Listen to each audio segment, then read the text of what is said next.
J'ai signé un contrat d'édition il y a... Bon, j'avais 17 ans, du coup, j'avais il y a quelques temps. Maintenant, j'en ai 22.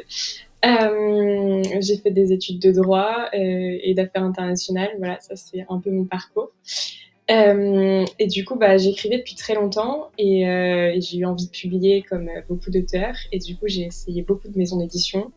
J'ai très vite compris que les grosses maisons d'édition ne s'intéressaient pas aux nouveaux manuscrits de nouveaux auteurs s'il y avait pas, si on n'était pas riche et célèbre déjà pour une autre raison. Voilà. Et du coup, j'ai cherché une maison qui corresponde à ce que je publiais, qui a l'air un peu sérieuse et tout. Et donc, je suis tombée sur Camille et sur Beta Publisher. J'ai envoyé mon manuscrit.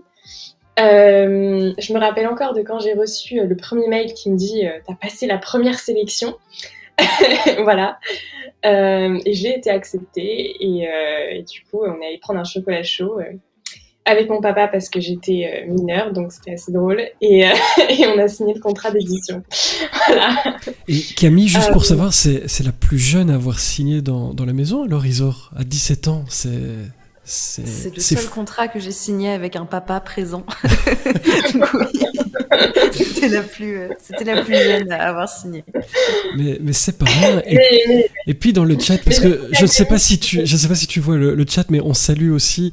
Voilà, tu as un franc-parler, et ça fait du bien dans ce monde-là, ça fait vraiment du bien, donc merci à toi. Tu as des félicitations dans le chat, elle parle, oui, et quand elle parle, elle dit des choses intéressantes, il faut pas hésiter, mais voilà, les gens le soulignent dans le chat, je me fais le relais, parce que je ne sais pas si tu le vois, mais je te laisse poursuivre sur les enfants d'Astra, et pendant ce temps-là, je vais mettre la couverture, parce que, là, en tout cas du tome 1, parce qu'elle est magnifique aussi.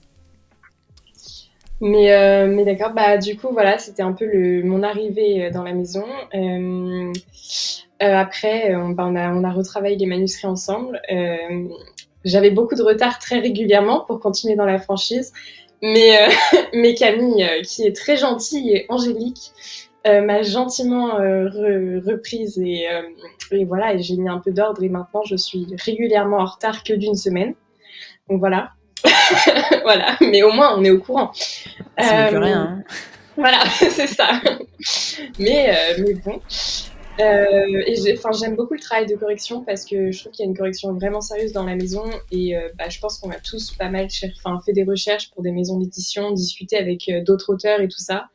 Et parmi des maisons d'édition un peu niveau moyen, c'est-à-dire pas les grandes maisons d'édition, mais les maisons sérieuses, il y en a beaucoup où j'ai remarqué que les auteurs souvent n'étaient pas contents du travail de correction ou éditorial. Et bon, moi aussi, j'ai été contente. Voilà, comme tout le monde. J'aime trop les couvertures de mes livres aussi. Donc, du coup, voilà, je suis bien dans cette maison. Et pour en venir aux enfants d'Astra, c'est de la science-fiction, c'est du young adult. Et moi, j'avais très envie d'écrire sur les conséquences d'une guerre parce que souvent, les livres, en fait, il y a une guerre qui se déroule et puis la guerre se termine et puis il y a les vainqueurs et voilà. Et moi, je voulais écrire, en fait, sur les perdants. Donc, partir de l'idée, qu'est-ce qui se passe quand quelqu'un perd une guerre, en fait, et vraiment écrire les sentiments, qu'est-ce que c'est que d'être en échec, en fait, de subir les conséquences et tout ça. Et donc, moi, c'est des enfants qui ont perdu une guerre entre deux planètes et qui sont adoptés par ceux qui ont gagné la guerre et qui grandissent dans ces familles-là et dans la société, ils s'organisent pour reprendre le contrôle et pour retrouver leur planète.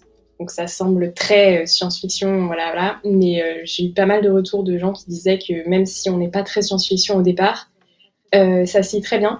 C'est du young adulte, donc c'est une lecture assez facile, entraînant. C'est différents points de vue. J'aime beaucoup analyser ce que pensent les différents personnages, me mettre dans leur peau à chacun. Et du coup, voilà, il y a un peu de romance. C'est un peu tout ça et voilà. Je sais pas s'il y a des questions. Si tu peux dire autre chose aussi, tu peux dire aussi que ce qui est assez intéressant, c'est comme il y a plusieurs tomes, donc 5 au total, le 4e étant paru il y a pas longtemps, ce qui est bien, c'est que tes personnages évoluent et qui grandissent en fait. Et donc ça, c'est très intéressant aussi. Oui, moi j'aime beaucoup écrire ça. J'aime beaucoup passer d'adolescents à en fait des adultes et voir comment ce qu'ils ont vécu va impacter ce qu'ils vont devenir. Du coup, oui, ils évoluent, ils grandissent. Il y a plein de choses qui arrivent. Et effectivement, il y a 5 tomes. Et moi, j'ai promis 5 tomes au moment de la signature. On m'a redemandé 4 fois chaque année s'il y en aurait 5. J'ai toujours dit 5. Et pour le moment, il y en a toujours 5 de prévus. Voilà, hyper très clair sur ça. Ça, c'est le côté droit. Hein quand tu dis Oui, mais en 5, même c'est temps, on 5. a parlé de l'organisation, c'était pas trop ça, donc ça dépend. Mais donc, c'était prévu depuis le départ de rester dans cet univers-là, de faire grandir les personnages. C'était carré dans ta tête. Parce que on dit que tu as signé à 17 ans. Donc, à 17 ans, savoir qu'on s'embarque pour autant de tomes, enfin, moi, ça m'impressionne. Je les avais écrits, en fait. Enfin, Ça m'impressionne encore plus. 4 écrits. Donc, Et tu as écrit à quel âge? On demande à quel âge tu as commencé à écrire? À quel âge est-ce que tu as commencé à les écrire? Ah, c'est une bonne question. Merci, en fait, mais c'est pas la mienne. J'ai toujours écrit. Enfin, depuis que j'ai lu un livre, j'ai commencé à écrire des histoires qui ressemblaient absolument à rien, mais que j'étais trop fière de lire en classe. Et j'ai fini mon premier livre à 14 ans. Et du coup, j'ai énormément écrit. Mais après, moi, j'ai écrit très très vite. Mais il y a un gros travail de correction derrière. À la fois de moi, enfin, voilà. Non, mais déjà, je retravaille toute seule pendant un certain temps, et la version que je renvoie retravailler, il y a déjà un gros travail dessus, et après, Camille refait des corrections. Donc voilà, j'ai écrit rapidement les livres, mais derrière, il y a vraiment un gros travail à faire. Enfin, c'est toujours ce qui me prend le plus de temps, en fait. Donc, voilà. Eh bien, on va faire une mini pause, mais parce que toi aussi, grâce à Camille, tu nous offres le tome 1 de cette saga Les Enfants d'Astra. Je vais remettre la couverture du tome 1, comme ça vous voyez de quoi on parle. Vous avez de toutes les couleurs dans les couvertures. Je vous ai un peu mis tout ce que j'avais en magasin pour que vous voyez un peu. De nouveau, tout un univers autour des auteurs. Vous le voyez, il y a beaucoup de travail au-delà du livre. Ça fait plaisir. Le tirage au sort est lancé, et donc dans le chat, si vous nous écoutez, vous pouvez mettre point d'exclamation et puis le prénom d'Isor. Donc vous le voyez écrit à l'écran, mais donc c'est I-S-A-U-R-E. Donc point d'exclamation Isor, et la personne qui sera tirée au sort remportera la version numérique du tome 1, Les Enfants d'Astra. Et j'en profite pour souhaiter la bienvenue à Zilaï. Merci beaucoup pour le follow, on est de plus en plus nombreux grâce à vous. Quelle soirée de dingue. J'espère que tout va bien pour vous, que vous avez encore à boire, que vous avez du thé avec du miel. Je suis toujours en vie, et ça c'est positif, mais je vois que Henri surveille que tout va bien, et ça me touche. Ça fait quoi de rentrer dans une maison comme ça, avec ses livres, et d'être suivi? Parce que moi j'entendais quelque chose, et on va en reparler tout à l'heure, mais on dit grande maison, petite maison. Moi, c'est des distinctions que j'ai jamais compris. Moi, je trouve qu'il y a les maisons qui travaillent bien, et puis les autres. Mais peu importe, en fait. Mais je me dis, voilà, comment est-ce que tu as décidé de rentrer là-dedans si jeune? Et puis, avec le regard que tu as aujourd'hui, qu'est-ce que tu vois sur ce parcours? Quels sont tes projets? Tu as encore 4 minutes pour nous expliquer tout ce que tu veux. D'accord. Avec le recul, je pense que, mais c'est ce que j'avais expliqué à Camille, je pense que mon livre était bien, mais je pense que j'avais un gros travail, j'étais pas prête à l'édition en soi, et Camille a pas mal supporté ça, parce que vraiment, j'avais du mal à tenir des deadlines, à tenir des engagements, à savoir, enfin, il y a quand même un certain sérieux derrière les livres. Donc j'ai beaucoup appris, j'espère que j'ai progressé. Mais du coup, voilà, avec du recul, je me dirais qu'en fait, c'est pas juste écrire un livre et publier, il y a aussi un vrai travail derrière, qu'on sous-estime un peu quand on est auteur, parce que quand on cherche la maison d'édition, on se dit, voilà, on a trouvé la maison, tout ira bien. Et non, derrière, faut renvoyer les corrections, faut répondre, faut être à un minimum d'événements, faut être un moteur de son livre et de la maison, en fait. Ça fait partie du métier. Donc voilà, avec le recul, ce serait un peu ça. Après, je parlais de grande maison, une petite maison, c'est plus... pour moi, les grandes maisons, c'est celles qu'on critiquait tout à l'heure sous des faux noms. mais c'est celles, vous entrez, vous allez avoir le livre d'un auteur qui écrit un livre par an depuis 10 ans, et le livre est directement dans toutes les librairies, mais personne n'en a rien à faire, et tout le monde l'achète parce qu'on reconnaît l'auteur et que ça se vend facilement, parce qu'il écrit des choses faciles à lire et tout ça, et qui sont effectivement un peu toujours similaires. Et pour moi, ces maisons-là, pour entrer dans ces maisons, elles vont pas forcément accepter. En fait, je trouve que ces maisons ne font plus le travail éditorial. parce que elles ne prennent plus de risques. Par exemple, un livre un peu original comme 77 Assassins, bah, elles répondent bah non, ça ne nous intéresse pas.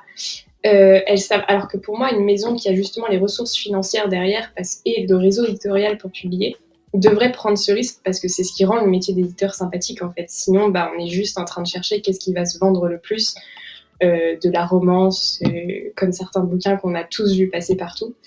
Et du coup, pour moi, la différence, elle est plus là. Les grandes maisons ne prennent plus ce risque éditorial, alors qu'il y a des maisons, bah, il y a des maisons plus spécialisées, plus spécifiques, où pour le coup, j'ai toujours eu des réponses. Enfin, j'ai postulé et enfin, on m'a dit non, le manuscrit, on ne le prend pas parce qu'il ne correspond pas à notre ligne éditoriale, ou alors oui, ça nous intéresse, mais j'ai eu des vraies réponses et des vrais retours.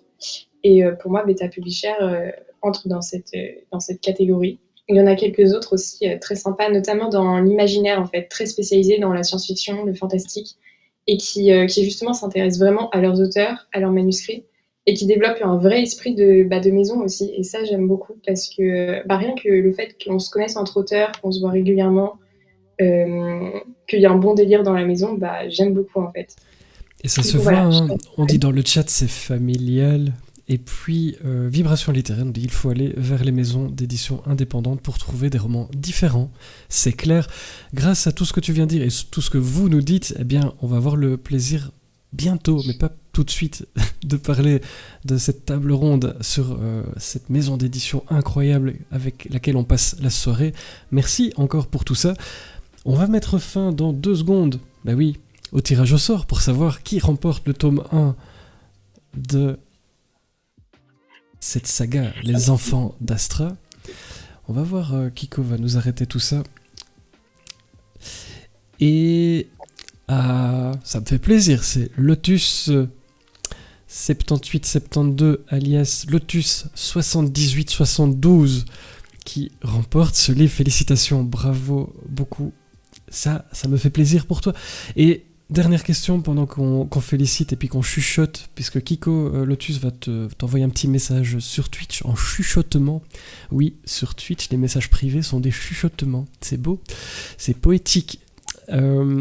Pendant qu'on fait ça, tu parlais de fantasy et autres.